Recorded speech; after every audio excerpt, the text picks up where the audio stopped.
ആരൊക്കെയുണ്ട് ഓൺലൈനില്? ആരെയും കാണുന്നില്ലല്ലോ.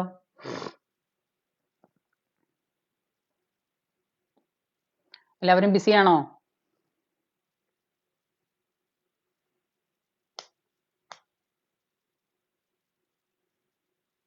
ആ, ഓരോരുത്തരായിട്ട് വരാൻ തുടങ്ങിയില്ല.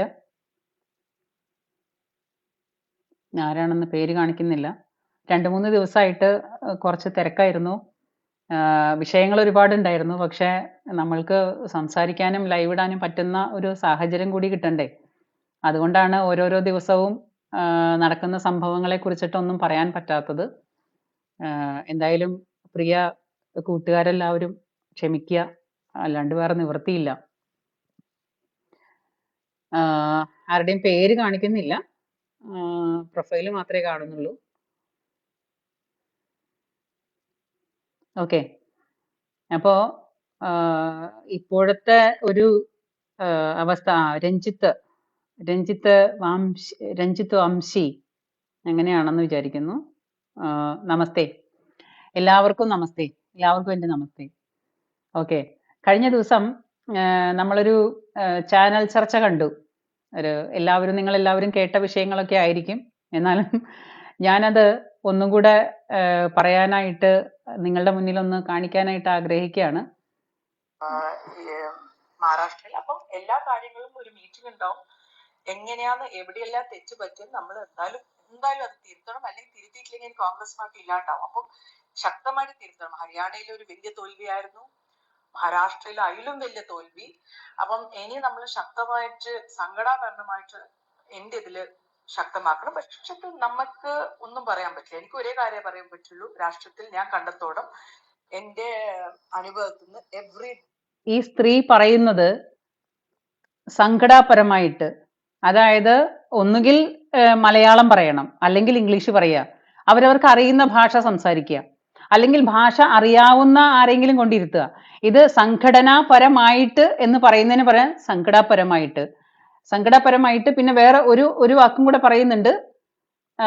പക്ഷത്തിൽ നമുക്ക് ഒന്നും പറയാൻ പറ്റില്ല. എനിക്ക് ഒരേ കാര്യം പറയാൻ പറ്റുള്ളൂ. രാഷ്ട്രത്തിൽ ഞാൻ കണ്ടെത്തോളം അനുഭവത്തിൽ രാഷ്ട്രീയത്തിൽ ഞാൻ കണ്ടിടത്തോളം എന്ന് പറയുന്നതിനാണ് പറയുന്നത്. രാഷ്ട്രീയത്തിൽ ഞാൻ കണ്ടെത്തോളം.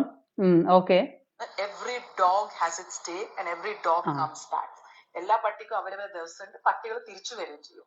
സോ അതാണ് കഷ്ടം. ഇതാണ് ഏറ്റവും വലിയ കഷ്ടം. കാരണം മനുഷ്യന് സംസാരിക്കാൻ അറിയുന്ന ഭാഷയിൽ സംസാരിച്ചില്ല എന്നുണ്ടെങ്കിൽ പറ്റിപ്പോകുന്ന പ്രശ്നം. ഈ മലയാളം എന്ന് പറഞ്ഞാൽ നല്ല ഒരു എന്താ പറയാ, ഘടോത്കചൻ എന്ന് പറയുന്ന പോലത്തെ ഒരു ഭാഷയാണ് മലയാളം. മലയാളം തന്നെ നമ്മൾ ഈ പഴമൊഴികളായാലും പഴഞ്ചൊല്ലുകളായാലും അത് മറ്റൊരു ഭാഷയിൽ നിന്ന് നമ്മുടെ ഭാഷയിലേക്ക് വിവർത്തനം ചെയ്തു കഴിഞ്ഞാൽ ചിലപ്പോൾ അതിന്റെ മീനിങ് മാറിപ്പോകും. അപ്പൊ ആ മീനിങ് മാറിപ്പോണെന്നുണ്ടെങ്കിൽ മലയാളം അറിയുന്നവൻ ഇംഗ്ലീഷ് തർജ്ജമ ചെയ്ത് പറയുകയാണെന്നുണ്ടെങ്കിൽ കുറെ കൂടെ ക്ലിയർ ആവും. പക്ഷേ ഈ മലയാളം കൃത്യമായിട്ട്, അല്ലെങ്കിൽ മലയാളത്തിന്റെ മീനിങ് കൃത്യമായിട്ട് അറിയാത്ത ആൾക്കാരാണ് ആ ഇംഗ്ലീഷ് തിരിച്ചിങ്ങോട്ട് പറയണമെന്നുണ്ടെങ്കിൽ അവിടെ ഗ്രാമർ മിസ്റ്റേക്ക് അല്ല വരുന്നത്, ഒരു സാഹചര്യങ്ങൾക്ക് ചേരുന്ന രീതിയിലുള്ള സംസാര രീതി ആവില്ല. അതായത് പട്ടി എന്ന് വിളിച്ചതിന് തുല്യായി. രാഹുൽ ഗാന്ധിയാണ് ഉദ്ദേശിച്ചത് അതോ മൊത്തം കോൺഗ്രസിന്റെ മൊത്തം നേതാക്കന്മാരെ ഒരുമിച്ച് ഷമാ മുഹമ്മദ് വിളിച്ചതാണോ പട്ടി എന്നുള്ളത് നമുക്കറിയില്ല. ചിലപ്പോ എല്ലാം കണക്കന്നെ, എല്ലാം അങ്ങനെ തന്നെ ആയിരിക്കും. ഈ പറയുന്ന ഷമാ മുഹമ്മദ് പറഞ്ഞ വർഗത്തിലുള്ള ആ കൂട്ടങ്ങൾ തന്നെയാണ്, അതിൽ വ്യത്യാസമൊന്നുമില്ല. അപ്പോ ഇദ്ദേഹം പറഞ്ഞത് കറക്റ്റ് ആണ്. Every dog has A day, അത് കറക്റ്റ് ആണ്. ഏത് പട്ടിക്കും ഒരു ദിവസമുണ്ട്, അതും ഞാൻ അംഗീകരിക്കുന്നു. പക്ഷെ എല്ലാ പട്ടികളും തിരിച്ചു വരും എന്ന് പറയുമ്പോഴാണ് ഞാൻ ചോദിക്കുന്നത്, നമ്മളൊരു പഴമൊഴിയല്ലേ പറയുന്നത്. അപ്പൊ ആ പഴമൊഴി പറയുമ്പോഴാ പഴമൊഴി മാത്രം പറഞ്ഞ് അവിടെ നിർത്തല്ല ചെയ്യുന്നേ. പിന്നെ ആയമ വീണ്ടും മുന്നോട്ട് പോവാണ്. ആയമ വീണ്ടും മുന്നോട്ട് പോയിട്ട് പറയാണ്, എല്ലാ പട്ടിക്കും ഒരു ദിവസമുണ്ട്, എല്ലാ പട്ടികളും തിരിച്ചു വരും എന്ന് പറയുമ്പോ ഇതിൽ രാഹുൽ ഗാന്ധി നേതാവ് അടക്കം ബാക്കി കേരളത്തിലെ ആണോ ഇന്ത്യ മഹാരാജ്യത്തിലെ മൊത്തം കോൺഗ്രസിന്റെ പട്ടികൾ എല്ലാവരും ഇപ്പൊ ഓടിപ്പോയ ഒരു പട്ടി അടക്കം എല്ലാ പട്ടികളും തിരിച്ചു വരും എന്നാണ് ആയമ്മ പറഞ്ഞിട്ട് കരയാണ്. ഭയങ്കര സാഡിലാണ് പുള്ളിക്കാരി പറയുന്നത്. ഇപ്പോ നടന്ന മഹാരാഷ്ട്രയിൽ. അപ്പം എല്ലാ എല്ലാ പട്ടികൾക്കും ഒരു ദിവസമുണ്ട്, എല്ലാ പട്ടികളും തിരിച്ചു വരും. ഞാൻ ചോദിക്കുന്നേ, ഈ കോൺഗ്രസ് എന്ന് പറഞ്ഞാൽ നമ്മൾക്ക് എന്റെ ചെറുപ്പകാലം തൊട്ട് എന്റെ കുടുംബപരമായിട്ട് അല്ലെങ്കിൽ പാരമ്പര്യമായിട്ട് നമ്മുടെ എന്റെ വീട്ടുകാരൊക്കെ കോൺഗ്രസ്സുകാരായിരുന്നു. ഫാസ്റ്റ് ആണേ. അപ്പോ ആ കോൺഗ്രസ്സുകാരായിരുന്നിടത്ത് അപ്പൊ അത്രയും കാലത്തെ കഴിഞ്ഞ 10-70 കൊല്ലം ഇന്ത്യ മഹാരാജ്യം ഭരിച്ചു മുടിച്ചതാണെന്നുണ്ടെങ്കിലും ആ അത്രയും പഴക്കമുള്ള ഒരു പാർട്ടിയാണ് ഇന്ത്യൻ നാഷണൽ കോൺഗ്രസ്. അപ്പോ ആ കോൺഗ്രസിന്റെ അവസാന കണ്ണി, അതായത് കോൺഗ്രസ് ഉണ്ടായിട്ട് ഇത്രയും കാലം ആ കോൺഗ്രസിന്റെ പാർട്ടിയിലുള്ളവരുടെ പ്രവർത്തനത്തിന്റെ ഫലമായിട്ട്, അതായത് പ്രവൃത്തി മൂലമാണ് കർമ്മ അനുഭവിക്കുക എന്നാണ് സാധാരണ പറയുക.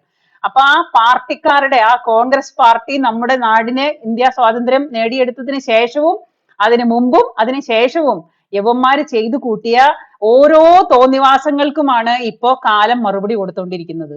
അത് സത്യമാണ്. ഇതിനകത്ത് രാഷ്ട്രീയം കുത്തിക്കയറ്റി പറയുന്നതല്ല ഞാൻ, ആത്മാർത്ഥമായിട്ടാണ് ഞാൻ പറയുന്നത്. കോൺഗ്രസ് ഇന്ന് അനുഭവിക്കുന്നതിന്റെ ആ കുടുംബവാഴ്ച, ആ കുടുംബക്കാരും ആ കുടുംബവാഴ്ചയും ഇന്ന് അനുഭവിക്കുന്നതിന്റെ ഏറ്റവും വലിയ പാപകർമ്മം അവർ ചെയ്തു കൂട്ടിയതിന്റെ പാപകർമ്മമാണ്. അല്ലെങ്കിൽ ഒന്ന് ആലോചിച്ച് നോക്കി നോക്കൂ, തലമുറകളായിട്ട് മുന്നോട്ട് വന്നിട്ട് ഇപ്പൊ അവസാനം എത്തി നിൽക്കുന്നത് രാഹുൽ ഗാന്ധിയിലാണ്. ഈ രാഹുൽ ഗാന്ധിക്ക് ദൈവം തമ്പുരാനായിട്ട് അറിഞ്ഞു കൊടുത്ത എന്തെങ്കിലും ഒരു ബോധമുണ്ടോ അതിന്? ഒന്നുകിൽ പൊട്ടനാവണം, അല്ലെങ്കിൽ പിന്നെ എന്താ പറയാ വെളിവുള്ളവനാവണം, അല്ലെങ്കിൽ ഏതെങ്കിലും തരത്തില് ഒരു എന്താ പറയാ ഒരു പൊതു വേദിയിൽ വന്നിരുന്നാൽ പെരുമാറാൻ പറ്റുന്ന ഒരവസ്ഥ, അല്ലാന്നുണ്ടെങ്കിൽ എന്തെങ്കിലും ഒരു കോമൺ സെൻസ്, ഒരു പൊതുവേദിയിൽ നിൽക്കുമ്പോൾ അതിന്റെ പെരുമാറ്റങ്ങള്, അത് വിളിച്ചു പറയുന്ന വാക്കുകള്, ഇത് മുഴുവനും തൊടാതെ വിഴുങ്ങി അതാണ് ലോകത്തിലേക്ക് ഏറ്റവും വലിയ ബുദ്ധിമാൻ എന്നുള്ള രീതിയിൽ അത് കാണിച്ചു കൂട്ടുമ്പോൾ ഇവരുടെ കുടുംബവാഴ്ച എത്രയോ കാലങ്ങളായിട്ട് ഈ രാജ്യത്തോട് ചെയ്ത ദുഷ്ടതയും ക്രൂരതയും കൊണ്ട് മാത്രമാണ് ഇങ്ങനൊരു പൊട്ടൻ ആ കുടുംബത്ത് വന്ന് ജനിച്ചത്. കാരണം ഇതിനോട് കൂടിയിട്ടെങ്കിലും ഇതൊന്ന് തീർന്നു കിട്ടുമല്ലോ എന്ന് വിചാരിച്ചിട്ടാണ്. മനുഷ്യരെ ഇറങ്ങി തിരിച്ചിട്ട് അത് നശിപ്പിക്കുന്നില്ല എന്നുണ്ടെങ്കിൽ അത് കാലം തന്നെ അത് നശിപ്പിക്കും. ആ കാലം നശിപ്പിക്കാനായിട്ടുള്ള കുടുംബവാഴ്ച നശിക്കുന്നതിന്റെ അവസാനമാണ് ഇപ്പൊ ഈ കാണിച്ചുകൊണ്ടിരിക്കുന്നത്. ഇത് കഴിഞ്ഞിട്ട് ഇപ്പൊ കോൺഗ്രസ് എന്താ ചെയ്തുകൊണ്ടിരിക്കുന്നത്? കോൺഗ്രസ് നമ്മുടെ നാട്ടിലെ സർവമാന തീവ്ര വർഗീയ ശക്തികളെ മുഴുവനും കൂട്ടുപിടിച്ചിട്ടാണ് ഇപ്പോ നാട്ടില് ജയിക്കാനുള്ള കാരണം ഏത് വഴിക്കും ഇവർക്ക് അധികാരം വേണം. ഏത് വഴിക്ക് പോയാലും കുഴപ്പമില്ല, അധികാരം വേണം. അപ്പോ ഈ പാർട്ടിയിലെ മഹത്വമാണ് ഈ ഷമാ മുഹമ്മദിന്റെ രൂപത്തിലൊക്കെ വന്നിരുന്നിട്ട് ഇങ്ങനെ കേൾക്കേണ്ടി വരുമ്പോ ആയിരക്കണക്കിന് മനുഷ്യർ കേൾക്കുന്ന ചാനൽ ചർച്ചയാണിത്. ഈ ആയിരക്കണക്കിന് മനുഷ്യന്മാർ കേൾക്കുന്ന ചാനൽ ചർച്ചയിൽ ഒരു സ്ത്രീ വന്നിരുന്നിട്ട് പറയുന്നതാണ്, ഏത് പട്ടിക്കും ഒരു ദിവസമുണ്ട്, എല്ലാ പട്ടികളും തിരിച്ചു വരുന്നു. അപ്പോ ഈ പട്ടികളൊക്കെ തിരിച്ചു വരുമ്പോ ഈ പറയുന്ന ഷമാ മുഹമ്മദ് പറയുന്ന പട്ടികളൊക്കെ കഴിഞ്ഞ കുറേ കാലങ്ങളായിട്ട് നമ്മുടെ നാട്ടില് കാണിച്ചു കൂട്ടിയ തോന്നിവാസത്തിന്റെ ഭാഗമാണ് ഇന്ന് അനുഭവിക്കുന്നത്. ഇപ്പോഴും അവര് സത്യം തിരിച്ചറിഞ്ഞിട്ടില്ല. ഇപ്പോഴും അവര് ആത്മാർത്ഥത എന്താണെന്ന് അറിയില്ല. ഇപ്പോഴും അവർ അതേ പാത പിന്തുടർന്നുകൊണ്ടിരിക്കുകയാണ്. ആണല്ലോ. അപ്പോ ഓരോ സ്ഥലത്തും ഇപ്പം ഇവര് പറയുന്നത് നമ്മളുടെ പാലക്കാട് കോൺഗ്രസ് വമ്പിച്ച ഭൂരിപക്ഷത്തോടു കൂടിയിട്ട് ജയിച്ചു എന്ന് പറഞ്ഞു. പാലക്കാട് വമ്പിച്ച ഭൂരിപക്ഷത്തോടു കൂടിയിട്ട് പാലക്കാട് എങ്ങനെയാ ജയിച്ചത്? പാലക്കാട് കോൺഗ്രസ് ജയിച്ചതിന്റെ ആദ്യ പടിയായിട്ട് അവിടെ ജാഥ നടത്തിയത് SDPI ആണ്. അവിടെ ആദ്യ പടിയായിട്ട് ജാഥ നടത്തിയത് SDPI ആണ് അല്ലേ? അപ്പൊ അവരൊന്നും കാണാതെ അങ്ങനെ ചെയ്യോ? ഒന്നും കാണാതെ പട്ടി പുഴയിൽ ചാടില്ല എന്ന് പറഞ്ഞ പോലെ ഒന്നും കാണാതെ SDPI അവിടെ കിടന്നിട്ട് ജാഥ നടത്തുമോ? SDPIക്ക് എന്താ വട്ടുണ്ടോ? അപ്പോ ഈ പറയുന്ന ഇലക്ഷന്റെ തലേ ദിവസവും ഇലക്ഷന് മുമ്പും അല്ലാത്ത ദിവസങ്ങളിലും പാണക്കാടും പിന്നെ ജമാഅത്തെ ഇസ്ലാമിയുടെ ആഫീസുകളിലും കയറി ഇറങ്ങി കോൺഗ്രസ്സുകാർ നടത്തിയ പല തരത്തിലുള്ള അഡ്ജസ്റ്റ്മെന്റ് രാഷ്ട്രീയത്തിന്റെ പേരിൽ തന്നെയാണ് ഇന്ന് കോൺഗ്രസ് പാലക്കാട് ജയിച്ചത്. അതിൽ ഒരു സംശയവും ഇല്ല. നാളെ നമ്മുടെ കേരളത്തില് എല്ലാ സ്ഥലങ്ങളിലും അതിതീവ്രവാദം വളർത്തി വെക്കുന്ന അല്ലെങ്കിൽ തീവ്രവാദങ്ങൾക്ക് മുഴുവനും മുട്ടയും പാലും കൊടുത്ത് വളർത്തി കൊണ്ടുവരുന്ന ഒരു പാർട്ടിയായിട്ട് നമ്മുടെ കോൺഗ്രസ് മാറിക്കഴിഞ്ഞു. തീവ്രവാദികൾ ഇല്ലാണ്ട് ഇവർക്ക് ജീവിക്കാൻ പറ്റില്ലെന്നുള്ള അവസ്ഥ വന്നു. കാരണം മാന്യമായി നടക്കുന്ന, മാന്യമായി ചിന്തിക്കുന്ന, മാന്യമായിട്ട് നാട്ടില് സമാധാനമായിട്ട് കാര്യങ്ങൾ നടക്കണമെന്ന് ആഗ്രഹിക്കുന്ന ഒരു മനുഷ്യനും ഇപ്പോ ഈ പാർട്ടിയെ പിന്താങ്ങാണ്ടായി. അപ്പൊ പിന്നെ വർഗീയ ശക്തികളെങ്കിൽ വർഗീയ ശക്തി, അതാണ് കാര്യം. ഈ വർഗീയ ശക്തികളെ കൂട്ടുപിടിച്ച് നാട്ടിൽ ഇത്രയും വലിയ, അത് വേറൊരു കാര്യം നിങ്ങൾക്ക് എല്ലാവർക്കും അറിയാവുന്ന കാര്യമാണ്. നമ്മുടെ നാട്ടില് ഇപ്പോ വഖഫ് നിയമം എന്ന് പറഞ്ഞാൽ ഇത്രയും വലിയ ഒരു വിഭാഗങ്ങൾക്ക്, അതായത് ഒരു പ്രത്യേക തരം വിഭാഗങ്ങൾക്ക് ഈ പറയുന്ന നാട് പതിച്ചു കൊടുക്കുന്ന ഒരു നിയമം കൊണ്ടുവന്നത് ഈ പറയുന്ന കോൺഗ്രസ് തന്നെയാണ്. അതാ ഞാൻ പറയുന്നത് എന്താണെന്ന് വെച്ചാല് മനുഷ്യൻ ഇന്നും കാര്യങ്ങൾ മനസ്സിലാക്കുന്നില്ല. ഈ നമ്മള് സാധാരണ മനുഷ്യർ എന്ത് കണ്ടിട്ടാണ് ഇങ്ങനെ ചെയ്യുന്നതെന്ന് വീണ്ടും വീണ്ടും എനിക്ക് മനസ്സിലാവുന്നില്ല. മനുഷ്യൻ ഇന്നും കോൺഗ്രസിനെ മനസ്സിലാക്കിയിട്ടില്ല. കോൺഗ്രസ് എന്ന് പറഞ്ഞാൽ കോൺഗ്രസ് ഓക്കെ, കോൺഗ്രസിന്റെ അതിന്റെ ഇടയിൽ നടക്കുന്ന സംഗതികൾ എന്താണ്, അവർ ചെയ്തു കൂട്ടുന്ന പ്രവർത്തികൾ എന്താണ്, അവർ ഈ നാട്ടിൽ ചെയ്തു കൂട്ടിയ പ്രവർത്തികൾ എന്താണ്, അതൊന്നും ഒരാളും ചിന്തിക്കുന്നില്ല. അതോ ഇതൊന്നും ആരും അറിയാഞ്ഞിട്ടാണോ? നമ്മളില് ഇപ്പൊ നമ്മുടെ കുടുംബങ്ങളിലാണെങ്കിലും എല്ലാവരുടെ വീടുകളിലും ഇന്ന് മെയിൻ ആയിട്ടുള്ള ചാനൽ മാധ്യമങ്ങള്, അപ്പൊ ആ മെയിൻ മാധ്യമങ്ങൾ കാണിച്ചു കൂട്ടുന്ന തോന്നിവാസങ്ങൾ അതും നടക്കുന്നുണ്ട്. കാരണം അവരൊരിക്കലും ഈ പറയുന്ന വഖഫ് ബോർഡിനെതിരെയോ വഖഫ് നിയമങ്ങളോ അതിന്റെ പൊള്ളയായ അതിന്റെ ഉള്ളില് ഈ വഖഫിന്റെ ക്രൂരമായ മറ്റൊരു മുഖമുണ്ട്.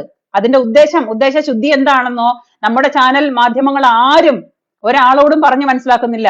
സോഷ്യൽ മീഡിയ മാധ്യമങ്ങളോ യൂട്യൂബിലോ എവിടെയെങ്കിലും അങ്ങനെയുള്ള ആൾക്കാർ മാത്രമാണ്, സോഷ്യൽ മീഡിയ പ്ലാറ്റ്ഫോമിലുള്ള ആൾക്കാർ മാത്രമാണ് വഖഫ് നിയമത്തിനെ കുറിച്ചിട്ട് പിന്നെയും എന്തെങ്കിലുമൊക്കെ നമ്മൾ പറഞ്ഞു കേൾക്കുന്നത്. അതെല്ലാവരും കേട്ടോളന്നില്ല. എല്ലാവരും കേൾക്കുന്നത് മെയിൻ ചാനൽസ് ആണ്. അപ്പോ ഏഷ്യാനെറ്റ് ആണെങ്കിലും മഞ്ഞരമയാണെങ്കിലും മലർഭൂമി ആണെങ്കിലും ഈ പറയുന്ന എല്ലാ ചാനലുകളും കാണിക്കുന്നത് എന്താണ്? കോൺഗ്രസിന്റെ ഇത്രയും വലിയ എന്താ പറയാ സംഭവ ബഹുലമായ ഒരു മുഖമാണ് അവര് കാണിച്ചുകൊണ്ടിരിക്കുന്നത്. അതിന്റെ പൊള്ളയായ യാഥാർത്ഥ്യം ആരും മനസ്സിലാക്കുന്നില്ല.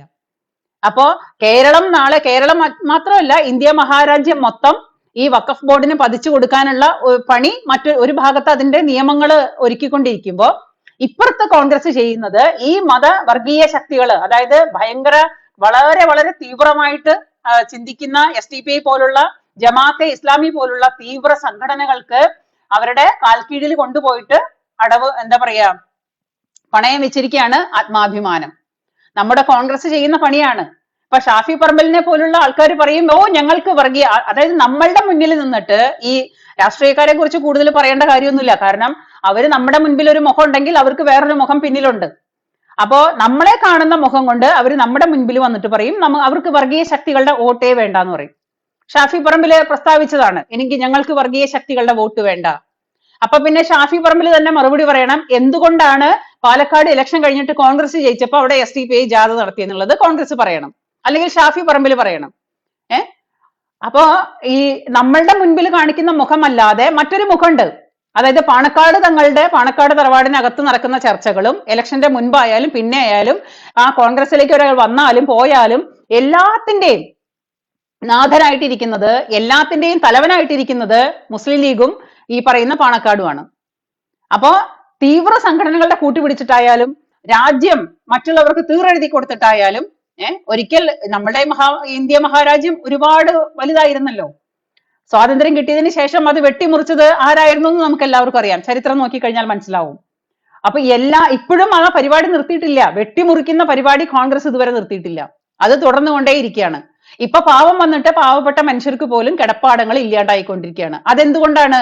ഈ പ്രത്യേക വിഭാഗങ്ങൾക്ക് ഈ സംഭവങ്ങൾ പതിച്ചു കൊടുത്തതിന്റെ അതിനുള്ള നിയമങ്ങൾ, അതായത് ഒരിക്കലും ആർക്കും ചോദ്യം ചെയ്യാൻ പറ്റാത്ത രീതിയിലുള്ള നിയമങ്ങൾ ഉണ്ടാക്കി കൊണ്ടുവന്നതിന്റെ ഫലമായിട്ടാണ് ഈ പറയുന്ന സംഗതികളൊക്കെ നാട്ടിൽ ഇത്രയും ആൾക്കാർ വന്ന് നിരാഹാരവും മറ്റുള്ള കാര്യങ്ങളും ചെയ്ത് കഷ്ടപ്പെടേണ്ടി വന്നത് എന്തുകൊണ്ടാണ്? ഈ കോൺഗ്രസ് എന്ന് പറയുന്ന ഈ തീവ്ര ചിന്താഗതിയുള്ളവരുടെ കൂടെ കൂടി, വർഗീയ ശക്തികളുടെ കൂടെ കൂടി നാടിനെ ഒറ്റുകൊടുക്കുന്ന ഒറ്റുകാരാണ് ശരിക്ക് കോൺഗ്രസ്. ഇന്ത്യൻ നാഷണൽ കോൺഗ്രസ് എന്ന് പറഞ്ഞാൽ ഒറ്റുകാരൻ എന്നാണ് അവന്റെ പേര്. ഇന്നത്തെ അവന്റെ കൃത്യമായ പേരാണ് ഞാൻ പറയുന്നത്, ഒറ്റുകാരൻ. അതിൽ ഒരു തരത്തിലുള്ള തർക്കവും ഇല്ല. ആ പ്രത്യേക വർഗത്തിൽ ജനിച്ചവരും ആ പ്രത്യേക വർഗത്തിൽ ജീവിക്കുന്നവരും അവരവരുടെ സ്വഭാവങ്ങളെ ഉണ്ടാവുള്ളൂ. അത് അവരിൽ നിന്നൊരു മാറ്റം നമ്മൾ പ്രതീക്ഷിക്കേണ്ട. പക്ഷേ ഒരു ഹിന്ദു എന്ന് പറയുന്ന കുറെ സമൂഹങ്ങൾ ഉണ്ടല്ലോ, ഈ പറയുന്ന മനുഷ്യര് അവരുടെ കാൽ കീഴിൽ പോയി കിടന്നിട്ട് എന്താണ് കാണിക്കുന്നത്? അപ്പൊ എല്ലാവർക്കും ഇന്ന് കിട്ടുന്ന എല്ലിൻ കഷ്ണങ്ങൾ മാത്രം മതി. നാളെ എന്താണെന്ന് ആർക്കും ചിന്തിക്കേണ്ട കാര്യമില്ല. നാളേക്ക് എന്താണ് സംഭവിക്കുന്നതെന്നും ആർക്കും ചിന്തിക്കേണ്ട കാര്യമില്ല.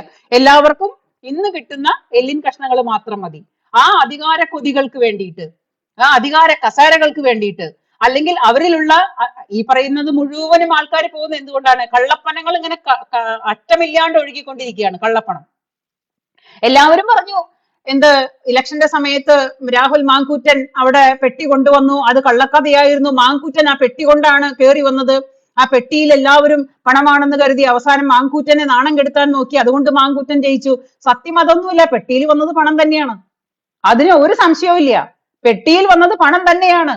കള്ളപ്പണ ഒഴുക്ക് തന്നെയാണ് ഈ പറയുന്ന തീവ്ര സംഘടനകൾക്കൊക്കെ കിട്ടുന്ന ഏറ്റവും വലിയ കള്ള ഫണ്ടുകളും കള്ളപ്പണം തന്നെയാണ് നമ്മുടെ നാട്ടിൽ ഒഴുകിക്കൊണ്ടിരിക്കുന്നത്. അളവില്ലാത്ത കള്ളപ്പണങ്ങളും അളവില്ലാത്ത പണമൊഴുക്കും കാരണം തന്നെയാണ് ഇന്ന് രാഷ്ട്രീയം എല്ലാവരും എന്താ പറയാ ഈ രാഷ്ട്രീയത്തിന്റെ ഇടയിൽ ഇന്ന് നടക്കുന്ന എല്ലാ കളികളും ഈ പറയുന്ന പണക്കൊഴുപ്പ് തന്നെയാണ്. അതിൽ ഏറ്റവും കൂടുതൽ പണം ആരുടെ കയ്യിലാണോ അവരുടെ ഭാഗത്തേക്ക് ഈ സ്ഥാനാർത്ഥിയാണെങ്കിലും മറ്റുള്ളവരാണെന്നുണ്ടെങ്കിലും ആത്മാഭിമാനം ഇല്ലാത്തവരെല്ലാവരും കൊണ്ടുപോയിട്ട് അവനവന്റെ പിന്നെ ആത്മാഭിമാനം പണയം വെക്കുന്നത് പണത്തിന്റെ മുൻപിലാണ്. എല്ലാവർക്കും പണം മതി. അപ്പൊ ആ പണം ആരുടെ കയ്യിലാണോ നിറച്ചിരിക്കുന്നത് ആ പണം അല്ലെങ്കിൽ കള്ളക്കടത്ത്, ഈ സ്വർണ്ണക്കടത്ത്, കള്ളക്കടത്ത്, മയക്കുമരുന്ന്, ഈ വക സംഗതികളുടെ ഒക്കെ പുറകിൽ നോക്കിക്കഴിഞ്ഞാൽ ഒരു പ്രത്യേക വിഭാഗക്കാരുടെ പേര് തന്നെയായിരിക്കും.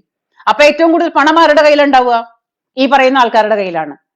അപ്പൊ അവർക്ക് കൂട്ടായിട്ട് ആരാണ്? അധികാര ശക്തികളുണ്ട്. അധികാര ശക്തികൾ അവർക്ക് കൂട്ടുണ്ടാവുമ്പം അവർക്ക് എത്രമാത്രം കള്ളക്കടത്ത് നടത്താം, എത്രമാത്രം കള്ളപ്പണം വെളുപ്പിക്കാം, എത്രമാത്രം ഈ പറയുന്ന സംഗതികൾ മുഴുവൻ ചെയ്യാം, അവർക്ക് മുന്നേറിക്കൊണ്ടേയിരിക്കാം. അതിനൊന്നും ആരോടും കണക്ക് ബോധിപ്പിക്കേണ്ട കാര്യമില്ല. ഇവിടെ ഹിന്ദു എന്ന് പറയുന്ന കുറെ ജന്തുക്കളുണ്ട്. ഈ ഹിന്ദു എന്ന് പറയുന്ന ജന്തുക്കൾക്ക് കോടാനുകോടി വരുമാനമുള്ള ക്ഷേത്രങ്ങളുണ്ട്, പിന്നെ അതിനുള്ള വിശ്വാസങ്ങളുണ്ട്, അതിനുള്ള എല്ലാ തരത്തിലുള്ള സംഗതികളുണ്ട്. പക്ഷെ ഹിന്ദുവിന് അനങ്ങാൻ പറ്റുമോ? ഹിന്ദുവിന് എന്നും പിച്ചക്കാരനായിട്ട് ജീവിക്കാനാണ് നമ്മുടെ നാട്ടില്, നമ്മുടെ ഭൂമിയിൽ യോഗം. എന്നും ഏറ്റവും വലിയ കോടീശ്വരന്മാരെ, ഏറ്റവും വലിയ കോടിക്കണക്കിന് രൂപ വരുമാനമുള്ള ക്ഷേത്രങ്ങൾ സ്വന്തമായുള്ള ഹിന്ദുവിന് എന്നും ഇവിടെ പിച്ചക്കാരനായിട്ട് ജീവിക്കാനാണ് യോഗം. അവന്റെ ക്ഷേത്രത്തില് ഇപ്പൊ പറയുന്ന കേട്ടില്ലേ, ഗുരുവായൂർ അമ്പലത്തില് ആനകളെ ചന്ദനം തൊടിയിക്കാൻ പാടില്ല. പുതിയ നിയമം ഇറങ്ങിയിരിക്കുന്നതാണ്. ഗുരുവായൂർ ക്ഷേത്രത്തിലെ ആനകളുടെ നെറ്റിയിൽ ചന്ദനം തൊടിയിക്കാൻ പാടില്ല എന്ന്. തിട്ടൂരം. ഇതൊക്കെ തിട്ടൂരമാണ്. ഓരോരോ തിട്ടൂരങ്ങൾ ഇങ്ങനെ ഇറക്കുകയാണ്. കാരണം ഏറ്റവും കൂടുതൽ ഓടിക്കയറാനായിട്ട് എളുപ്പം ഹിന്ദുവിന്റെ നെഞ്ചത്തോട്ടല്ലേ. അപ്പൊ അങ്ങ് കേറുകയാണ്. ഈ പറയുന്ന നിയമങ്ങള് ഇപ്പുറത്ത് അപ്പുറത്തോ പോയിട്ട് സംസാരിക്കാനോ അത് പറയാനായിട്ട് ആർക്കും നട്ടല്ലില്ല. കാരണം ഹിന്ദുവിന്റെ ക്ഷേത്രങ്ങൾ ഭരിക്കുന്നത് ഈ രാഷ്ട്രീയ ശക്തികളാണ്. ആ രാഷ്ട്രീയ ശക്തികൾ ഹിന്ദുവിന്റെ ക്ഷേത്രങ്ങളിൽ കയറി ഇരുന്നിട്ട് ഭരിച്ചിട്ട് അവിടെ ഉണ്ടായിരുന്ന സ്വത്തും സമ്പാദ്യങ്ങളും അതുവരെ ഉണ്ടായിരുന്ന എല്ലാം കട്ടുമുടിച്ച് പോക്കറ്റ് വീർപ്പിച്ച് കഴിഞ്ഞതിന് ശേഷം നമ്മുടെ കയ്യിലുള്ളത് മുഴുവൻ തട്ടിപ്പറക്കിയാണ്. അത് കൊള്ളയടിക്കുന്നതിന്റെ പേരിൽ പണ്ട് കാലം തൊട്ടേ ഹിന്ദുവിനെ കൊള്ളയടിച്ചുകൊണ്ടാണ് ഈ പറയുന്ന പ്രത്യേക മതക്കാരൊക്കെ ഇവിടെ വലുതായത്. അതും ചരിത്രമാണ്.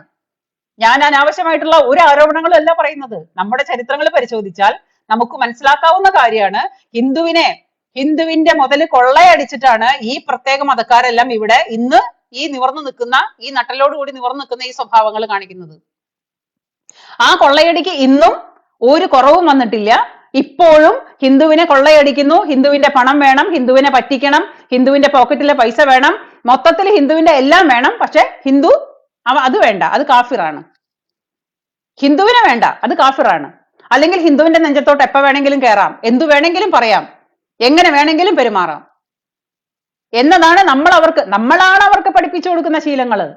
ഞാനിത് പറയുമ്പോ ഞാൻ വർഗീയവാദിയാണ്. എന്നെ കണ്ടാൽ തോന്നില്ലേ വർഗീയവാദിയാണെന്ന്? നിങ്ങൾക്ക് തോന്നുന്നില്ലേ?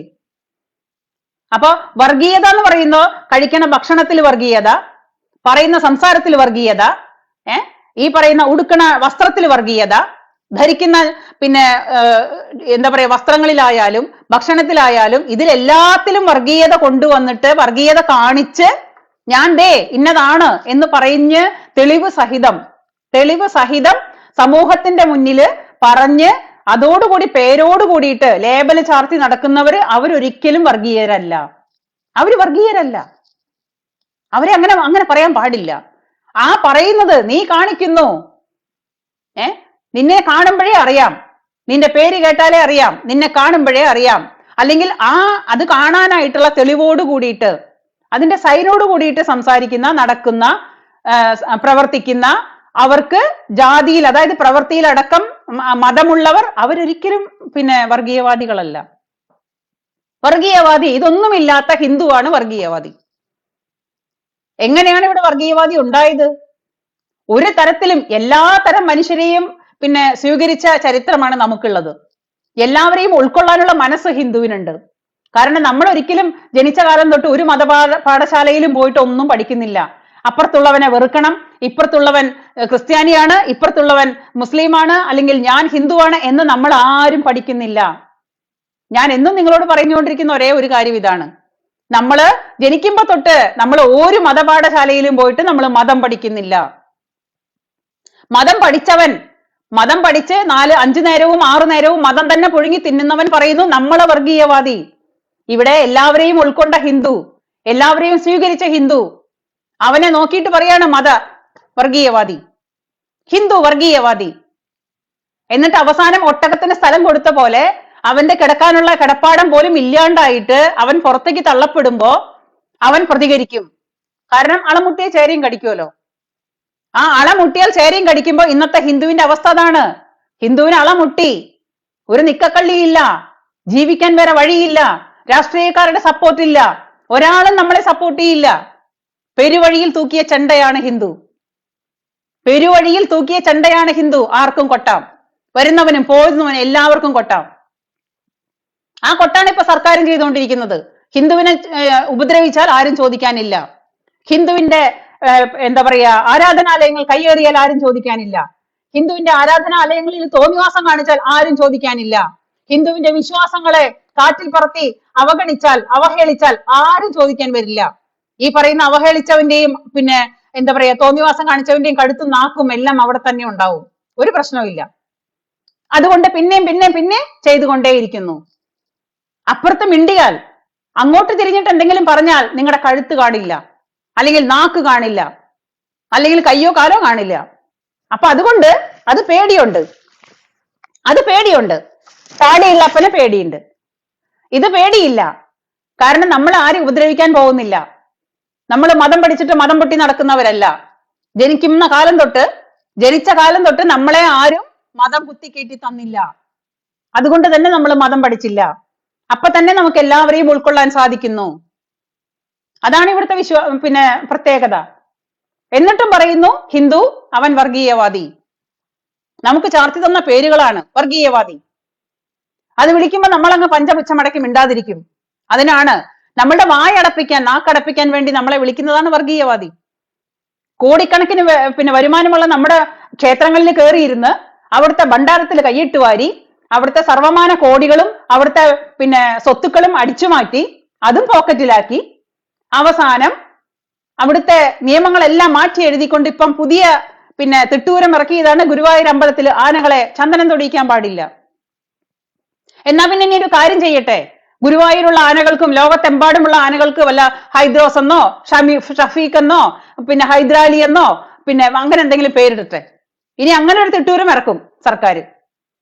കാരണം പ്രീണിപ്പിക്കണ്ടേ, പ്രീണിപ്പിച്ചാലല്ലേ ജീവിക്കാം. കയ്യിൽ കനമുള്ളവനെ, മടിയിൽ കനമുള്ളവനെ അവനെ പ്രീണിപ്പിച്ചാലേ കാര്യങ്ങൾ നടക്കുള്ളൂ. അപ്പൊ പ്രീണനമാണ് നടക്കുന്നത്. മറ്റൊരു കൂട്ടരെ സന്തോഷിപ്പിക്കാൻ വേണ്ടി നമ്മളെ മുച്ചൂട് മൂടിപ്പിക്കുന്നു. നമ്മൾ അതിനെ പഞ്ചപുച്ഛമടക്കി നോക്കി നിൽക്കുന്നു. കാരണം ഹിന്ദുവിന് ഒരിക്കലും ഐക്യമില്ലല്ലോ, അവനൊരിക്കലും ഐക്യപ്പെടണ്ട. അവനെ ജനിച്ച കാലം തൊട്ട് ഒരാളും അവന് പരമപൂർണ്ണ സ്വാതന്ത്ര്യം കൊടുത്ത് എല്ലാ തരത്തിലുള്ള സ്വാതന്ത്ര്യം ഹിന്ദുവിന്, എന്റെ അറിവിൽ ഹിന്ദുവിന് സ്വാതന്ത്ര്യം കുറച്ച് ഓവറായി പോയി. കാരണം നമ്മളോട് ആരും ആജ്ഞാപിക്കുന്നില്ല.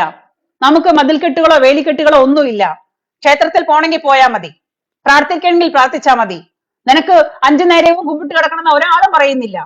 നീ എല്ലാ ദിവസവും ക്ഷേത്രത്തിൽ പോകണമെന്ന് ഒരാളും പറയുന്നില്ല. നിന്റെ വീട്ടിൽ നീ ഇതുപോലെ ജീവിക്കണം, നീ പിന്നെ എന്താ പറയാ കഴിക്കുമ്പോ ഇങ്ങനെ ഇരിക്കണം, കുടിക്കുമ്പോ അങ്ങനെ ഇരിക്കണം, കിടക്കുമ്പോ ഇങ്ങനെ കിടക്കണം, അങ്ങനെ ഒരാളും നമ്മുടെ ജീവിതത്തിൽ വന്നിട്ട് യാതൊന്നും പറയുന്നില്ല. അപ്പൊ അതുകൊണ്ട് തന്നെ ഹിന്ദുവിന് സ്വാതന്ത്ര്യം കുറച്ച് കൂടിപ്പോയി എന്നാണ് ഞാൻ പറയുക. ആരെങ്കിലുമൊക്കെ ചോദിക്കാനും പറയാനുണ്ടാവാനും, കാരണം ചോദിക്കാനും പറയാനും ഉണ്ടാവാത്ത കുടുംബങ്ങളൊക്കെ ഇന്ന് വരെ അതൊരു നേർവഴിക്ക് പോയിട്ടില്ല എന്നാണ് എൻ്റെ ഒരു വിശ്വാസം. പേടിക്കാൻ ആളില്ലെങ്കിൽ നമ്മൾ ആരെങ്കിലും പേടിക്കുമോ? പേടിക്കുക മീൻസ് സ്നേഹം കൊണ്ടുള്ള പേടി, സ്നേഹം കൊണ്ടുള്ള ബഹുമാനം, അതാണ് ഞാൻ ഉദ്ദേശിച്ചത്. അപ്പോ നമ്മുടെ കുടുംബത്തൊരു കുടുംബനാഥൻ ഉണ്ടാവണം. അല്ലെങ്കിൽ നമുക്ക് ഭയപ്പെടാനായിട്ട്, സ്നേഹം കൊണ്ട് പേടിക്കാനായിട്ട് ആരെങ്കിലുമൊക്കെ നമ്മുടെ കുടുംബത്തൊരു നാഥൻ വേണ്ടേ? അല്ലെങ്കിൽ ആ കുടുംബം ഒരിക്കലും നേരെയാവില്ല. എന്ന പോലെയാണ് ഹിന്ദു സമൂഹം. ഒന്നായി നിന്നാൽ ഒരുമിച്ച് മുന്നേറാം, ഇല്ലെങ്കിൽ ഒരുമിച്ച് അവസാനിക്കാം. ഇത് തന്നെയാണ് എന്നും പറഞ്ഞുകൊണ്ടിരിക്കുന്നത്. നമുക്ക് വേണ്ടിയാണ്, നമ്മൾ ആരും ദ്രോഹിക്കാൻ വേണ്ടിയിട്ടല്ല. നമുക്ക് നാളെ ഇതെല്ലാം കൂടിക്കൊണ്ട് കെട്ടിക്കൊണ്ടു വന്നിട്ട് നമ്മുടെ ഭഗവാന്റെ കാൽക്കൽ കൊണ്ട് സമർപ്പിക്കണമെന്നോ, ഇന്ത്യ മഹാരാജ്യം മൊത്തം ശ്രീകൃഷ്ണന്റെ കാൽക്കൽ കൊണ്ടാക്കണമെന്നോ, നാളെ കൃഷ്ണരാജ്യം വരണമെന്നോ, രാമരാജ്യം വരണമെന്നോ നമ്മൾ ആഗ്രഹിക്കുന്നില്ല. നമുക്ക് എല്ലാവരും വേണം, അതാണ് നമ്മുടെ ചിന്താഗതി. പക്ഷെ നമുക്കും ജീവിക്കണ്ടേ? നമുക്കും ഇവിടെ ഒരു ചെറിയൊരു സ്ഥലം വേണമല്ലോ, സ്ഥാനം വേണമല്ലോ. അങ്ങനെ മൊത്തം തൂത്ത് തുടച്ചിട്ട് ഞങ്ങൾ അങ്ങ് കേറാം എന്ന് അങ്ങനെ പറ്റില്ലല്ലോ, അങ്ങനെ പറ്റില്ലല്ലോ. അതിഥി ദേവോ ഭവ എന്നുള്ള രീതിയിൽ, അല്ലെങ്കിൽ ലോകാ സമസ്ത സുഖിനോ ഭവന്തു എന്നുള്ള വേദങ്ങളൊക്കെ പറയാനേ കൊള്ളുള്ളൂ. അതൊക്കെ പറയാം.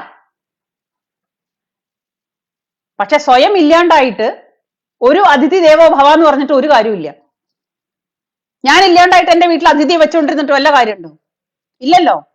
ആദ്യം ചുമരുണ്ടാവണ്ടേ, എന്നിട്ടല്ലേ ചിത്രം വരയ്ക്കുക. അപ്പൊ അത്രയ്ക്ക് വലിയ വിശാല മനോഭാവം കൊണ്ട് തുറന്നു വെച്ചുകൊണ്ടിരുന്നു കഴിഞ്ഞാൽ ഇത് അവസാനത്തിന്റെ ഘട്ടത്തിലേക്കാണ് പോയിക്കൊണ്ടിരിക്കുന്നത്. അതാണ് കാണുന്നത്. ഇന്നിപ്പോ നമ്മൾക്ക് ചുറ്റും നടക്കുന്നത് അതാണ്. ഒരുമിക്കുന്നവൻ എന്നും ഒരുമിക്കുന്നു, അധികാരസ്ഥാനമുള്ളവര് അവന്റെ പുറകെ പോകുന്നു, എന്തെങ്കിലും പിച്ചച്ചട്ടിയിൽ കൈയിട്ട് വാരിയാൽ കിട്ടും എന്നുള്ളവര് അവരുടെ പുറകെ പോകുന്നു, അത് വാങ്ങുന്നു. ഇപ്പൊ പറയുന്നു ഇനിയിപ്പം ഒരു ലോബി പ്രവർത്തിക്കുന്നുണ്ടെന്നാ പറയുന്നത്. രാഷ്ട്രീയ പാർട്ടികളില് ലോബികൾ പ്രവർത്തിക്കുന്നുണ്ടെന്ന് വന്നിട്ട് ഇപ്പൊ അങ്ങനെയാണ് ആൾക്കാരെ പിടിക്കാനായിട്ട്, ചാക്കിട്ട് പിടിക്കാൻ. ഈ പഞ്ചായത്തിലൊക്കെ നടന്നിട്ട് ഇപ്പോ ഷമാ മുഹമ്മദ് പറഞ്ഞ പോലെ പഞ്ചായത്ത് തലത്തിൽ എല്ലാവരും ഒരുപാട് ഈ ഒരു പ്രത്യേക സമയത്ത് ഈ കന്നിപ്പട്ടികൾ ഓടി നടക്കും, തെണ്ടിപ്പട്ടികൾ. ആ തെണ്ടിപ്പട്ടികൾ ഓടി നടക്കുമ്പോ അതിനെ വലയിട്ട് പിടിക്കുന്ന കണ്ടിട്ടില്ലേ? ചിലപ്പം അതിനെ കുത്തിവെക്കാനായിരിക്കും, അല്ലെങ്കിൽ കൊന്നുകളയാനായിരിക്കും. അപ്പൊ അതേപോലെ ഇപ്പൊ ഷമാ മുഹമ്മദ് പറഞ്ഞ പോലെ എല്ലാ പട്ടിക്കും ഒരു ദിവസമുണ്ട്, പട്ടികളെല്ലാം തിരിച്ചു വരുന്നു പറഞ്ഞ പോലെ പഞ്ചായത്തിൽ അലഞ്ഞു തിരിഞ്ഞു നടക്കുന്ന സർവമാന പട്ടികളെയും പിടിക്കാനായിട്ട് ഇപ്പോ കോൺഗ്രസ് പാർട്ടി ഇറങ്ങിയിട്ടുണ്ട്. ഇപ്പൊ പട്ടിപിടുത്തമാണ് കോൺഗ്രസിന്. അപ്പൊ സ്ഥാനമോഹികളായ ആരായാലും ശരി, സ്ഥാനമോഹികളായവരും പണം വേണം, പണമാണ് ഏറ്റവും വലുതെന്ന് ആഗ്രഹിക്കുന്നവനും അവരെ കൂടെ പോണെങ്കിൽ പോട്ടെ, എത്രയും പെട്ടെന്ന് പോട്ടെ. ആരെയും പിടിച്ചു നിർത്താൻ നിൽക്കരുത്. ആദർശം കൊണ്ട് ജീവിക്കുന്നവൻ മാത്രം അവിടെ നിന്നാ മതി. എന്നാലും ഉണ്ടടോ, അന്തസ്സോടും ആത്മാഭിമാനത്തോടും കൂടി ജീവിക്കുന്ന ഒരുപാട് പേരുണ്ട്. അങ്ങനെയുള്ളവര് മതി. സ്വന്തം തന്തയെ മാറ്റി പറഞ്ഞിട്ടുള്ള ജീവിതമൊന്നും നമുക്ക് ആവശ്യമില്ല. ആത്മാഭിമാനത്തോടു കൂടിയിട്ട് തന്നെ ജീവിക്കണം അവസാന സമയം വരെ. അല്ലാത്തവര് പോട്ടെ, എത്രയും പെട്ടെന്ന് ഗുഡ് ബൈ പറയണം. നീ പോ, ആരെയും പിടിച്ചു നിർത്തേണ്ട കാര്യമില്ല. ആർക്കാണോ പണം വേണ്ടത്, ആർക്കാണോ അധികാരം വേണ്ടത്, അവരൊക്കെ പോട്ടെടോ, പോയി തൊലയട്ടെ. ഈ പണമാണെങ്കിലും അധികാര കസേരകളാണെങ്കിലും നമ്മൾ ഇവിടുന്ന് പോകുമ്പോഴാ കൈ ഇങ്ങനെ തുറന്നു പിടിച്ചിട്ടാണല്ലോ പോകുന്നത്. ജനിക്കുമ്പോ കൈ ഇങ്ങനെ മടക്കി പിടിച്ചിട്ടാ വരുന്നതെന്നുണ്ടെങ്കിൽ പോകുമ്പോ നമ്മൾ കൈ നിവർത്തി പിടിച്ചിട്ടാ പോകുന്നത്. നമ്മുടെ കൈ ഇങ്ങനെയാണ്, യാതൊന്നുമില്ല. ഈ നിവർത്തി പിടിച്ച കൈയും ഈ മലർത്തി പിടിച്ച കൈയും കൊണ്ട് അങ്ങോട്ട് പിന്നെ അവസാനിച്ചു പോകാനായിട്ട് നമുക്ക് എന്തിനാണ്? ജീവിക്കാനായിട്ടുള്ളത് പോരെ? അല്ലാതെ ഈ ലോകം മുഴുവൻ വെട്ടിപ്പിടിച്ചിട്ട് നിങ്ങൾക്ക് ഇതെല്ലാം കൂടി കൊണ്ട് പോകാൻ പറ്റുന്നുണ്ടെങ്കിൽ പിന്നെ ഓക്കെ. അപ്പോ ഈ ഭൂമിയിൽ ജനിച്ചു വന്നിട്ടുള്ള കുറച്ച് കാലങ്ങള് ആത്മാഭിമാനത്തോടു കൂടി തന്നെ ജീവിക്കണം. അതല്ലാത്തവര് പോട്ടെ, പോയി തൊലയട്ടെ. അപ്പൊ കോൺഗ്രസ് ഇപ്പോ അരയും തലയും മുറുക്കി ഇറങ്ങിയിട്ടുള്ളത് പട്ടിപിടുത്തത്തിന് വേണ്ടിയിട്ടാണ്. കാരണം ഷമാമോ അവരുടെ പാർട്ടിയിലുള്ളവർ തന്നെ പറഞ്ഞല്ലോ, എല്ലാ പട്ടികളും തിരിച്ചു വരും. അപ്പൊ മൊത്തം പട്ടികളെ തിരിച്ചു കൊണ്ടുവരാനുള്ള തത്രപ്പാടിലാണ് കോൺഗ്രസ്. അപ്പൊ അതിന്റെ ഭാഗമായിട്ട് പട്ടിപിടുത്തമാണ് നടന്നുകൊണ്ടിരിക്കുന്നത്. അതിലേക്ക് പോകാൻ ആഗ്രഹിക്കുന്നവർ പോട്ടെ, നമുക്ക് നമ്മളായിട്ട് തന്നെ ജീവിക്കാം. പക്ഷെ നമുക്കിവിടെ ജീവിക്കണം. ഹിന്ദുവിനൊരു പ്രശ്നം വന്നു കഴിഞ്ഞാൽ ഒരു മനുഷ്യനും ഇല്ല സപ്പോർട്ടായിട്ട്, നമ്മൾ മാത്രമേ ഉള്ളൂ. അവരവർക്ക് നമുക്ക് നമ്മളും പെരക്കി തൂണെന്നാ പറയാ സാധാരണ. അപ്പൊ അത് മറക്കാതെ നമ്മൾ ജീവിച്ചാൽ നമുക്ക് ഇവിടെ എവിടെയെങ്കിലുമൊക്കെ ജീവിച്ചു പോവാം. അല്ലെങ്കിൽ ഈ ഭൂമിയിലൊന്നും നമുക്കൊരു സ്ഥാനം ഉണ്ടാവില്ല. ഇത് ഇറാനോ ഇറാഖോ ഒക്കെ മാറാനായിട്ട് വലിയ താമസമൊന്നും ഉണ്ടാവില്ല. നമ്മുടെ കേരളം എന്ന് പറയുന്ന ചെറിയ രാജ്യം ഇറാനോ ഇറാഖോ ഒക്കെ ആയിട്ട് മാറാനായിട്ട് വലിയ താമസമൊന്നും ഉണ്ടാവില്ല. അവിടേക്കാണ് പോക്ക്. പറയുമ്പോ ഇവരൊക്കെ പറയും അല്ലല്ല അങ്ങനെയൊന്നും അല്ല. നമ്മൾ പറയുമ്പോൾ നമ്മൾ വർഗീയവാദിയാണ്. ഈ വർഗീയവാദി എന്ന് മുദ്ര കുത്തുന്നത് എന്തിനാണ്? നമ്മുടെ വായടപ്പിക്കാനാണ്. അതൊരു നല്ലൊരു നമ്പറാണ് വർഗീയവാദി. അല്ലെങ്കിൽ പുലഭ്യം പറയാ. ഇപ്പൊ എന്റെ ഇൻബോക്സ് ഒക്കെ തുറന്നു കഴിഞ്ഞിട്ട് മനുഷ്യന്മാർക്ക് പോലും നോക്കാനോ കാണാനോ പറ്റില്ല. അതുപോലത്തെ തെറിയാണ്, അതുപോലത്തെ പച്ചത്തെറിയാണ്. പ്രത്യേകിച്ച് സ്ത്രീകളാണെന്നുണ്ടെങ്കിൽ, എന്തെങ്കിലും പ്രതികരിക്കുന്ന സ്ത്രീകളാണെന്നുണ്ടെങ്കിൽ അവരുടെ തന്തയ്ക്കും തള്ളയ്ക്കും വിളിക്കുക, അനാവശ്യം പറയുക, തോന്നിവാസങ്ങൾ വിളിച്ചു പറയുക. എന്തെല്ലാം ഈ ഭൂമിയിൽ കേൾക്കാത്ത ഭാഷകൾ കേൾക്കണമെന്നുണ്ടെങ്കിൽ നമ്മുടെ ഇൻബോക്സ് തുറന്നാൽ മതി. അത് ഈ ഒരു പ്രത്യേക മതമാണ് വന്ന് ചെയ്യുന്നത്. ഒരു പ്രത്യേക മതക്കാര് വേഷം കെട്ടി അതിനെ ആൾക്കാരെ ഇറക്കിയേക്കാണ്. ഈ സൈബർ അറ്റാക്കാണത്. നമ്മളെ പറയുന്നതാണ് പച്ചത്തെറി. അതായത് പച്ചത്തെറി എന്ന് പറഞ്ഞാൽ ഇന്ന് വരെ ജീവിതത്തിൽ കേൾക്കാൻ പറ്റാത്ത അത്ര തെറിയാണ്. അതുകൂടാതെ ഓരോരോ പോസ്റ്റുകളിൽ അവിടെ പോയിട്ട് നമ്മൾ എന്തെങ്കിലും കമന്റ് ഇടുമ്പോൾ നമ്മുടെ അഭിപ്രായം പറയുമ്പോൾ നമ്മൾ അഭിപ്രായമാണ് പറയുന്നത്. ആ അഭിപ്രായം മാന്യമായ ഭാഷയിലാണെങ്കിൽ കൂടിയിട്ടും അതിന്റെ ഇടയിൽ വന്നിട്ട് പറയാം, പട് തള്ളേ, നീ ഇൻബോക്സ് തുറക്കടി, നിന്റെ ഇൻബോക്സ് തുറന്നു നോക്കടി, നിനക്ക് അവിടെ നീ ഇൻബോക്സ് തുറന്നു വെക്കേ. എനിക്ക് ഒന്നാമത് എനിക്കറിയില്ല, അതായത് ഈ ഇൻബോക്സിനകത്ത് നമ്മൾ ഫ്രണ്ട്സ് ആയവർ മാത്രമാണോ വന്നിരുന്ന് ചാറ്റ് ചെയ്യുന്നത്, അവരുടെ കമന്റ് മാത്രമാണോ കാണുന്നത്, അതോ എനിക്കറിയാൻ പാടില്ല. അതെന്താണ് അതിന്റെ ടെക്നിക്കൽ വശങ്ങളൊന്നും എനിക്കറിയാൻ പാടില്ല. അല്ലാതെ ഞാൻ എന്റെ ഇൻബോക്സ് പൂട്ടി വെച്ചിട്ടൊന്നുമില്ല. ഞാൻ ആരോടും ഒരാളുടെ ഇൻബോക്സ് എന്റെ ഇൻബോക്സ് ഞാൻ പൂട്ടി വെച്ചിട്ടൊന്നുമില്ല. പക്ഷെ എന്തുകൊണ്ടാണ് ചിലർക്ക് കമന്റ് ഇടാൻ പറ്റുന്നുണ്ട്, ചിലർക്ക് വന്നിട്ട് കമന്റ് ഇടാൻ പറ്റാത്തതെന്ന് ഐ ഡോണ്ട് നോ. പക്ഷെ തെറി വിളിക്കുന്നത് ഇതാണ്, ധൈര്യമുണ്ടെങ്കിൽ തള്ളേ കിളവി, നിന്റെ ഇൻബോക്സ് തുറന്നു വെക്കേ, ഞങ്ങൾ അവിടെ വന്ന് നിനക്കുള്ളത് തരാം. ഇതാണ് ഇന്ന് നടക്കുന്ന ഒരു സൈബർ അറ്റാക്ക് എന്ന് പറയുന്ന ഒരു വിഭാഗത്തിന് തന്നെ ഈ പ്രത്യേക മതക്കാരുണ്ടാക്കി വെച്ചിട്ടുണ്ട്. അറ്റാക്ക് ചെയ്യാനായിട്ട്, ഓടിക്കാൻ, സോഷ്യൽ മീഡിയയിൽ ഓടിക്കാൻ. നമ്മളുടെ മുൻപിൽ ഓപ്പൺ ആയിട്ട് അത് വേറൊരു ടീം, ഇത് വേറൊരു ടീം. അപ്പൊ സ്ത്രീകൾ പ്രത്യേകിച്ചും സ്ത്രീ കേൾക്കുമ്പോ അവര് തിരിച്ചു ഓടുമല്ലോ, പിന്നെ ഒന്നും പറയില്ല. ഇവർക്കൊക്കെ ആള് മാറിപ്പോയി, ആ കാലമൊക്കെ പോയി. ഇപ്പൊക്കെ ഈ സോഷ്യൽ മീഡിയയിൽ തെറി കേട്ടിട്ട് നമ്മള് ആ തെറി കേട്ട് തഴമ്പിച്ച ആൾക്കാരായി. അതിവർക്ക് മനസ്സിലാവുന്നില്ല. ആകെ മുങ്ങിയാൽ കുളിരില്ല എന്നാ പറയാ സാധാരണ. ആകെ മുങ്ങി നിൽക്കുന്ന അവസ്ഥയാണ്. എന്ത് തെറി വേണമെങ്കിലും വിളിച്ചോ, എത്ര ഭീഷണി വേണമെങ്കിലും ഇട്ടോ, ഒരു പ്രശ്നവും ഇല്ല. ഈ തെറി വിളിക്കുന്നവനും ഈ ഭീഷണിപ്പെടുത്തുന്നവനും ഈ തള്ളേ പിള്ളേ കൊള്ളേ എന്ന് പറഞ്ഞിട്ട് വിളിക്കുന്ന ആൾക്കാരൊക്കെ ചിന്തിക്കണം എന്താണെന്ന് വെച്ചാൽ അവരവരുടെ കുടുംബത്തെ സംസ്കാരമാണ് വന്നിരുന്ന് കാണിച്ചുകൊണ്ടിരിക്കുന്നത്. അത് ഈ പ്രത്യേക മതക്കാര് തന്നെ, ആ ഒരു വിഭാഗത്തിന് തന്നെയാണ് നാണക്കേട്. ഇവന്റെ സംസ്കാരമാണ് ഇവൻ പറഞ്ഞുകൊണ്ടിരിക്കുന്നത്, ഇവന്റെ അത്യാർത്തിയാണ് ഇവൻ കാണിച്ചുകൊണ്ടിരിക്കുന്നത്. ഇവന്റെ കുടുംബത്തെ ഇവൻ വളരുമ്പോ പഠിപ്പിച്ചു കൊണ്ടുവരുന്ന ആ സംസ്കാരമാണ് നമ്മളെ പറഞ്ഞുകൊണ്ടിരിക്കുന്നത്. ഞാൻ അത്രേ കരുതുന്നുള്ളൂ. ഞാൻ ആർക്കും മറുപടി കൊടുക്കാൻ പോവാറില്ല. ഇപ്പൊ വന്നിട്ട് മൗനം വിദ്വാനും വിഡ്ഢിക്കും ഭൂഷണാണ്. ഇത് ഏത് വേണമെന്നുണ്ടെങ്കിൽ യുവമാരെ തെരഞ്ഞെടുത്തോട്ടെ, ഒരു പ്രശ്നവുമില്ല. പക്ഷെ ഞാൻ പറയാനുള്ളത് പറഞ്ഞുകൊണ്ടേയിരിക്കും. ഇനി ഇൻബോക്സിൽ വന്നിട്ട് കൊല്ലുന്നോ തല്ലുന്നോ അല്ലെങ്കിൽ അവസാനിപ്പിക്കുന്നോ എങ്ങനെ ഭീഷണി ഇറക്കിയിട്ടും ഒരു കാര്യമില്ല. ഇതൊക്കെ തീയില് കുരുത്തതാണ്. നീയൊന്നും വന്ന് തെറി വിളിച്ചാലൊന്നും ഇവിടെ യാതൊന്നും സംഭവിക്കാൻ പോകുന്നില്ല. അതൊക്കെ കൃഷിയിടമാണെന്ന് പറഞ്ഞിട്ട് മാറ്റിവെച്ചൊരു വിഭാഗം ഉണ്ടല്ലോ, കൃഷിയിടം. നിങ്ങളുടെ കൃഷിയിടം ഉണ്ടല്ലോ നിങ്ങളുടെ കുടുംബത്ത്, ആ കൃഷിയിടമായിട്ട് മാറ്റി വെച്ചിട്ടുള്ള ആ ടീമിനോട് പോയിട്ട് കാണിച്ചാൽ മതി. നമ്മളോട് കാണിച്ചിട്ട് ഒരു കാര്യമില്ല. ഇതൊക്കെ തീയിൽ കുരുത്തതാണ്. അത്രേ എനിക്ക് പറയാനുള്ളൂ. അപ്പോ എപ്പോഴും ഈ പറയുന്ന പ്രവൃത്തികൾ, നമ്മുടെ നാട്ടിൽ നടക്കുന്ന രാഷ്ട്രീയ പരിപാടികൾ, രാഷ്ട്രീയ പാർട്ടികളാണെന്നുണ്ടെങ്കിൽ കൂടിയിട്ടും അവര് ഈ അങ്ങേയറ്റം നമ്മുടെ നാട്ടില് ഇപ്പൊ നിരോധിച്ച സംഘടനകൾ വരെ ആയിട്ട് അവർക്ക് ബന്ധമാണ്.